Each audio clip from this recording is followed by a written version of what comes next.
worries, the things that are keeping you awake at night.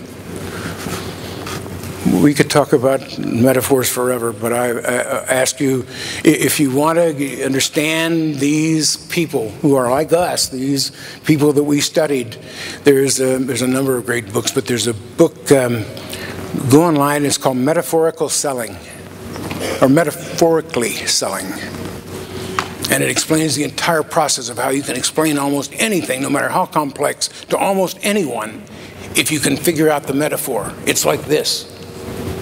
You know, it's like having an automated lawn sprinkler. You know, it comes on and goes off. Okay.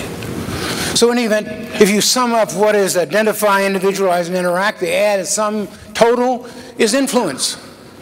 They know you. They know you, and they know something about you, and surprisingly enough, they know a bit about your values, and they begin to make predictions about what it would be like to work with you and to deal with you. I wish we had time to do these quizzes because I plan to do it, but I can't do it because we're done. But the first question was simply, what's your dominant method of managing slow adopting opportunities? And sales follow-up, is it phone call? Is it email? Is it letter? Is it visit? Is it random? And we could hold up hands and say, how many say it's phone calls? How many and blah, blah, blah. We could do that same thing with the second question. How many touches in a prospecting pool? How many touches on average before you get the first response? And how many contacts are required after that? I'm not hiding any secrets. It's in the book, in that Nurturing Customer Relationships, all of those stats. But it'll surprise you. Relationship management is a much longer proposition. That's why it must be automated. It must be managed by process. It can't just be hoping that our people. So in closing, I would like to say that my heroes have always been communicators. I think that's why I've always been attracted to people that had business acumen and the guts to roll the dice.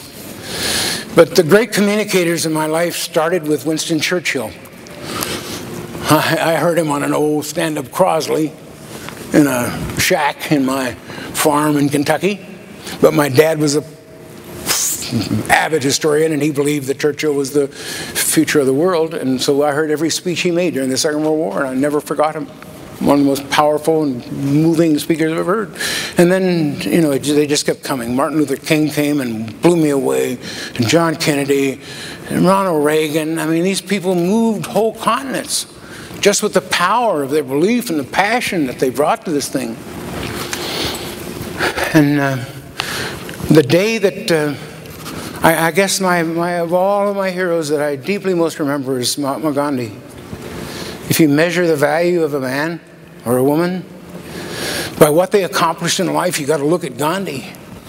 He freed the most populous nation in the world from the tyranny of colonialism without ever firing a shot or ever injuring either force. Pretty good stuff. He also began the end of the cruelest form of slavery known to man, the caste system. And when they had elected their first free parliament and invited him back to say goodbye, this frail old man in the homespun robe and the wire glasses and the rope sandals stood in front of this huge body, and he spoke to them in less than a minute, and he said, I can teach you no more, you know the way. But he said, keep your thoughts positive, because your thoughts become your words. And he said, keep your words positive, because your words become actions. And he said, keep your acts positive, because your acts become habits. And he said, keep your habits positive, because your habits become your values. And he said, keep your values positive, because your values become your destiny. Gandhi. He said, there is no dress rehearsal in life.